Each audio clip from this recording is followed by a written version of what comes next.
Ikatlong kabanata. Ang mga namumuno sa iglesia. Totoo ang kasabihan na ang nagnanais na mamuno sa iglesia ay nagnanais ng mabuting gawain. Kailangan na ang namumuno ay walang kapintasan. Iisa ang asawa. Marunong magpigil sa sarili. Marunong magpasya kung ano ang nararapat.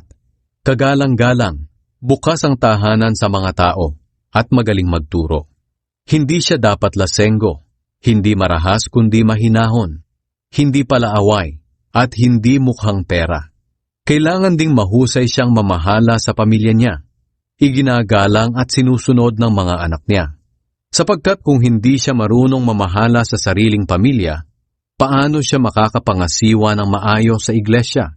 Dapat ay hindi siya bagong mananampalataya, at baka maging mayabang siya at mahatulan katulad ni Satanas.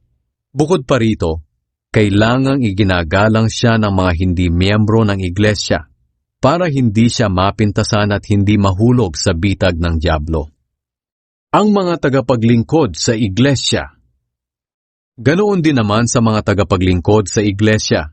Kailangang kagalang-galang sila, tapat sa kanilang salita, hindi lasenggo at hindi sakim. Kailangang iniingatan nila ng may malinis na konsensya ang ipinahayag na katotohanan tungkol sa pananampalataya kay Kristo. Kailangan ding masubok muna sila. At kung mapatunayang karapat-dapat, hayaan silang makapaglingkod. Kailangang kagalang-galang din ang mga asawa nila. Hindi mapanira sa kapwa, marunong magpigil sa sarili, at maaasahan sa lahat ng bagay. Dapat iisa lang ang asawa ng mga tagapaglingkod at mahusay mamahala ng kanilang pamilya.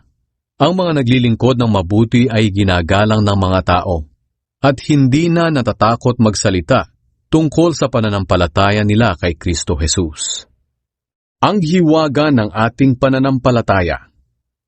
Kahit na inaasahan kong makakapunta riyan sa iyo sa lalong madaling panahon, isinulat ko pa rin ang tagubiling ito para kung sakaling maantala ako, alam mo na kung ano ang dapat ugaliin ng mga mananampalataya bilang pamilya ng Diyos.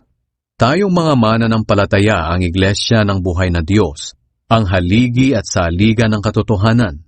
Tunay na napakahiwaga ng mga katotohanan ng ating relihiyon. Nagpakita siya bilang tao. Pinatotohanan ng banal na espiritu na siya'y matuwid. Nakita siya ng mga anghel. Ipinangaral sa mga bansa. Pinaniwalaan ng mundo. At dinala sa langit.